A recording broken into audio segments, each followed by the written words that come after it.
اس لیے کہ بہرحال وہ راجکماری کے سویمبر کا ایک حصہ بڑے احسن طریقے سے جیت چکا تھا۔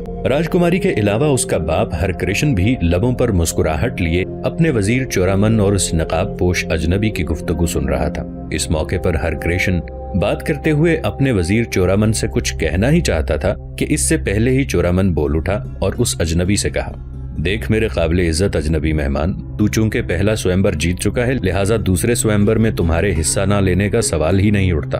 دیکھ اجنبی، تمہارے سامنے ایک طرف انگنت بان پڑے ہیں، ان میں سے تو اپنے 5 بان اٹھا اور قسمت آزما۔ اس پر وہ سیاہ نقاب پوش اجنبی آگے بڑھا۔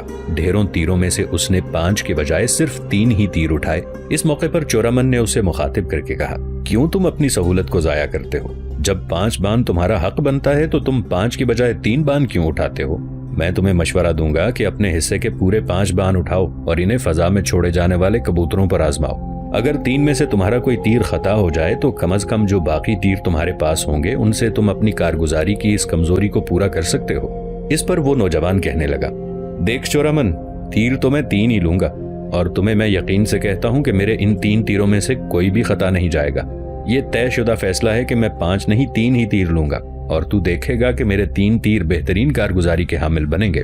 اس کے ساتھ ہی اس اجنبی نے تیر اپنی مٹھی میں مضبوطی سے پکڑے اور میدان کے وسط میں اینٹوں کے بنے ہوئے گول دائرے کے اندر جا کر کھڑا ہو گیا۔ عین اس موقع پر ایک اور گھڑ سوار اپنے گھوڑے کو سرپٹ دوڑاتا ہوا میدان کے وسط میں اینٹوں کے بنے ہوئے گول دائرے کے پاس آیا جس کے اندر وہ نقاب پوش کھڑا تھا۔ وہاں آ کر وہ دوسرا سوار اترا اور اس سے رازدارانہ گفتگو کرنے لگا۔ شہنشین پر بیٹھے راجا چندرمل اور اس کی راجکماری گنگا نے دیکھا دوسرا سردار خانہ بدوش قبیلے کا سردار فدائی خان تھا۔ تھوڑی دیر تک اس جوان سے فدائی خان نے گفتگو کی، پھر وہ اپنے گھوڑے کو دوڑاتا ہوا میدان سے نکل گیا۔ اس موقع پر شاہنشین کے اوپر راجکماری گنگا نے متفکر سے انداز میں اپنے باپ ہرکرشن کی طرف دیکھتے ہوئے کہا، پتا جی، یہ خانہ بدوش قبیلے کا سردار فدائی خان اس وقت میدان میں کیوں آیا ہے اور سیاہ نقاب اوڑے جو نوجوان مقابلے کے لیے تیار کھڑا ہے جس نے پچھلا سویمبر جیتا تھا؟ فدائی خان نے اس سے کیا گفتگو کی ہے؟ کیا یہ نقاب اوڑھنے والا شخص کہیں لومڑیاں پکڑنے والا صاحب خان تو نہیں ہے؟ ہرکرشن کہنے لگا، نہیں بیٹی، تمہارا اندازہ غلط ہے۔ صاحب خان تو لومڑیاں پکڑنے والا نہیں رہا، وہ تو اب شیر شاہ سوری کے لشکر میں شامل ہو چکا ہے اور اب وہ شیر شاہ سوری کے لشکروں کا سالار اعلیٰ ہے، جبکہ شیر شاہ اپنے لشکر کے ساتھ دریائے گنگا کے کنارے سے بنگال پر حملہ آور ہونے کے لیے مشرق کی طرف جا چکا ہے۔ لہٰذا یہ جو نقاب پوش اس وقت مقابلے میں حصہ لینے کے لیے تیار کھڑا ہے یہ صاحب خان نہیں ہو سکتا، کوئی اور ہے۔ ہو سکتا ہے یہ فدائی خان کا کوئی جاننے والا ہو اور فدائی خان اس کے لیے کوئی اہم پیغام رکھتا ہو اور اسے وہ پیغام فی الفور پہنچانا چاہتا ہو۔ اس پر راجکماری گنگا نے پھر پوچھا، پتا جی، اگر یہ لومڑیاں پکڑنے والا صاحب خان نہیں ہے جس سے میں دل کی گہرائیوں سے نفرت کرتی ہوں، تو پھر یہ جو اجنبی نوجوان ہے یہ اپنے قوائف کیوں نہیں لکھواتا؟ روز نامچے میں اپنا نام کیوں نہیں درج کراتا؟ اس پر ہرکرشن کہنے لگا، ہو سکتا ہے یہ تیسرے اور آخری سویمبر کے موقع پر اپنے آپ کو ظاہر کرے۔ دیکھ میری پتری، یہ روہتاس کے راجہ ہرکرشن کی راجکماری گنگا کا سویمبر ہے اور اگر وہ تمہیں جیتتا ہے تو جیتنے والا کیسا ہی رشی کیوں نہ ہو، وہ تم جیسی خوبصورت، پرکشش اور دھن دولت والی لڑکی کو کیسے چھوڑے گا؟ دیکھ میری پتری، میں تمہیں یقین دلاتا ہوں، جب تیسرے سویمبر کا وقت آئے گا تو یہ نوجوان آپ سے اپنا آپ ظاہر کر کے تمہارا قرب، تمہاری چاہت، تمہاری محبت حاصل کرنے کی کوشش کرے گا۔ پتری ایک بات بتا۔ اس پر پیار بھری نگاہوں میں راجکماری گنگا نے اپنے باپ ہرکرشن کی طرف دیکھتے ہوئے پوچھا، کیسی بات پتا جی؟ چندرمل پوچھنے لگا، دیکھ میری پتری، یہ اجنبی جو پہلا سویمبر جیت چکا ہے، اگر یہ دوسرے سویمبر اور اس کے بعد تیسرے سویمبر میں بھی کامیاب رہتا ہے اور اس کے بعد جب یہ اپنے آپ کو ظاہر کرتا ہے اور اگر یہ کسی ریاست کا راجہ نہ ہوا، اگر یہ کوئی بڑا یا صاحب حیثیت شخص نہ ہوا، تو کیا تب بھی تو اسے اپنا جیون ساتھی تسلیم کرنے پر رضامند ہوگی؟ راجکماری گنگا نے جواب دیا، پتا جی، یہ جو شخص اپنے آپ کو سیاہ رنگ کے نقاب میں ڈھانپے ہوئے ہے، میں نہیں جانتی کون ہے، اس کا نام کیا ہے، کس سرزمین سے اس کا تعلق ہے، یہ کہاں سے آتا ہے۔ اس کے باوجود اگر یہ دوسرا اور تیسرا سویمبر پہلے سویمبر کی طرح جیت جاتا ہے تو پتا جی، یہ شخص اگر کوئی بالکل ہی گیا گزرا یا بالکل ہی غریب اور بے مایا ہوا، تب بھی میں اسے اپنا جیون ساتھی بناتے ہوئے فخر محسوس کروں گی۔ اگر مجھے اپنے جیون ساتھی کے لیے دھن دولت ہی دیکھنا ہوتا تو پھر پتا جی یہ سویمبر رچانے کا کوئی فائدہ نہیں تھا۔ میں آپ کو یقین دلاتی ہوں، جو کوئی بھی میرے سویمبر کے یہ 3 حصے جیتے گا، اس کا تعلق انسانوں کے کسی بھی گروہ سے ہو، میں بخوشی اور فخریہ انداز میں اپنا ہاتھ اس کے ہاتھ میں دوں گی اور اسے اپنے جیون کا ساتھی تسلیم کروں گی۔ راجکماری گنگا کا یہ جواب سن کر ہر کرشن خوش ہو گیا تھا۔ پھر کہنے لگا، پتری قسم بھگوان کی، مجھے تم سے ایسے ہی جواب کی توقع تھی۔ اب مقابلے کی ابتدا کرتے ہیں۔ اس کے ساتھ ہی ہر کرشن کے مخصوص اشارے پر محافظوں نے 3 کبوتر فضا کے اندر چھوڑ دیے۔ جو ہی وہ تینوں کبوتر پہلو بہ پہلو پرواز کرتے ہوئے میدان کے وسطی حصے کے قریب پہنچے، تب وہ سیاہ نقاب پوش اجنبی حرکت میں آیا۔ یکے بعد دیگرے بڑی پھرتی بڑی تیزی سے اس نے تیر چلائے۔ اس کے تینوں تیر نشانے پر بیٹھے، اس کے تیروں نے تینوں کبوتروں کو چھید کر رکھ دیا اور کبوتر باری باری فضا میں لوٹ پوٹ ہوتے تیروں سمیت زمین پر گر گئے۔ ایسا ہونا تھا کہ لوگ اپنی جگہوں پر اٹھ کھڑے ہوئے اور اس سیاہ نقاب پوش اجنبی کی فتح اور جے کے نعرے لگانے لگے۔ ساتھ ہی ساتھ وہ فضاؤں کے اندر اپنے کپڑے اچھالتے ہوئے اس اجنبی کی کامیابی پر خوشی اور مسرت کا اظہار کر رہے تھے۔ اس موقع پر اپنے باپ ہر کرشن کے پاس بیٹھی ہوئی راجکماری گنگا کی حالت بھی قابل دید تھی۔ سیاہ نقاب پوش اجنبی جوان کے بڑے تیزی کے ساتھ تینوں کبوتر گرا دینے پر گنگا کے چہرے کے نقش و نگار پر مسکراتی جگمگاتی رنگ و روشنی کی رتیں پھوٹ پڑتی تھیں۔ اس کے بدن کے روپ اور نکھار میں تاروں کی سی سیمابی روح نکھت و نور کی تجلی آمیز مسرت حلول کر گئی تھی۔ اس کے بعد لال بدخشاں ہونٹوں پر محبتوں کے حسین رنگوں میں ڈوبی خوشبو اور رنگوں کی پچکاریاں اپنا کام دکھا رہی تھیں۔ مجموعی طور پر زہرہ جبیں، مہر جمال، روح عصر بہاراں، غزالی آنکھوں والی، دریمن دانتوں والی راجکماری گنگا رات کی دہلیز پر چاند راتوں کے لب و رخسار کی سرخی جیسی خوشگن، بوندوں کی جل ترنگ میں ہوائے سنگیت جیسی پرکشش اور گلابی رتوں کی آنگنوں میں دھنک رنگ جھولوں جیسی خوبصورت اور پرجمال ہو کے رہ گئی۔ اجنبی نوجوان کی کامیابی پر اپنی بیٹی گنگا کی یہ حالت دیکھتے ہوئے راجہ ہر کرشن کے چہرے پر بھی خوشکن اثرات تھے۔ پھر غور سے راجکماری گنگا کی طرف دیکھتے ہوئے راجہ ہر کرشن نے پوچھا، دیکھ میری پتری، یہ اجنبی نوجوان پہلے کی طرح دوسرا سوئمبر بھی بڑی کامیابی کے ساتھ جیت چکا ہے۔ مجھے امید ہے کہ اسی طرح یہ تیسرا سوئمبر کا تیسرا حصہ بھی جیت لے گا۔ اس کے بعد یہ اپنا نام اور اپنے کوائف ظاہر کرے گا۔ میری بیٹی، جب یہ نوجوان تمہارا تیسرا سوئمبر بھی جیت جائے تو تم کب تک اس کی پتی اور اس کے جیون ساتھی بننا پسند کرو گی؟ اس پر راجکماری گنگا نے بے پناہ خوشیوں میں ڈوبی ہوئی آواز میں جواب دیا، پتا جی، اگر یہ اجنبی نوجوان میرے سوئمبر کا تیسرا حصہ بھی اسی طرح جیت جاتا ہے تو میں 2 ماہ بعد اس کی پتنی اور اس کے جیون ساتھی بننا پسند کروں گی، اس لیے کہ 2 ماہ بعد میری رقص و موسیقی کی تعلیم مکمل ہو جائے گی۔ اس کے بعد میں شادی کے پھیروں کے لیے تیار ہوں گی۔ تب ہر کرشن نے اپنی خواہش اور خوشنودی کا اظہار کرتے ہوئے کہا، دیکھ میری پتری، ایسا ہی ہوگا جیسا تو چاہ رہی ہے۔ اگر یہ اجنبی نوجوان تیسرا سوئمبر بھی اسی طرح جیتتا ہے تو 2 ماہ بعد جب تیری رقص و موسیقی کی تعلیم مکمل ہو جائے گی تو میں تجھے اس اجنبی سے بیاہ دوں گا۔ اس وقت تک میرے خیال میں ہم جان جائیں گے کہ اس کا نام کیا ہے، یہ کون ہے، اس کا تعلق کن سرزمینوں سے ہے اور یہ کہاں سے سوئمبر میں حصہ لینے کے لیے آتا ہے۔ اس پر راجکماری گنگا فوراً بول اٹھی، پتا جی، کیا ایسا نہیں ہونا چاہیے کہ ہم اس شہنشین سے نیچے اتریں اور پہلے کی طرح اس اجنبی نوجوان کو سوئمبر کا دوسرا حصہ جیتنے پر مبارکباد دیں؟ ہر کرشن نے اپنی بیٹی راجکماری گنگا کی اس تجویز سے اتفاق کیا۔ پھر وہ دونوں باپ بیٹی بڑی تیزی سے شہنشین سے نیچے اتر رہے تھے۔ وہ سیاہ نقاب پوش اجنبی ان تینوں کبوتروں کو گرانے کے بعد اب آہستہ آہستہ اپنے گھوڑے کی طرف بڑھ رہا تھا۔ جس وقت وہ اپنے گھوڑے کے قریب گیا، اس وقت تک ہر کرشن اور راجکماری گنگا بھی بڑی تیزی سے چلتے ہوئے اس کے قریب پہنچ گئے۔ پھر راجکماری گنگا اس کے قریب گئی اور اپنی مٹھاس بھری آواز میں اسے مخاطب کر کے کہنے لگی، دیکھ اجنبی، میں اب بھی نہیں جانتی تیرا نام کیا ہے، تو کون ہے، کن سرزمینوں سے آتا ہے۔ تو چونکہ اس سوئمبر کا دوسرا حصہ بھی جیت چکا ہے، لہٰذا تو میری نگاہوں میں بھاگوان، شبھ اور بختاور ہو چکا ہے۔ میں تمہیں یقین دلاتی ہوں کہ اب اس سوئمبر کے تیسرے حصے کے لیے میں تمہیں پشکارا اور خوش آمدید کہوں گی۔ یہاں تک کہنے کے بعد راجکماری گنگا تھوڑی دیر کے لیے خاموش رہی۔ پھر اس کے بعد دوبارہ اس اجنبی کو مخاطب کر کے کہنے لگی، دیکھ اجنبی، اب تک تو نے ہمیں نہ اپنا نام بتایا ہے اور نہ یہ ظاہر کیا ہے کہ تیرا تعلق کن سرزمینوں سے ہے، نہ ہی تو نے اپنے کوائف لکھوائے ہیں۔ کیا تیری طرف سے ایسا رویہ میری ذات کے لیے ادھرم، انایو، ہتھیاؤ، کشٹ اور ظلم نہیں ہے؟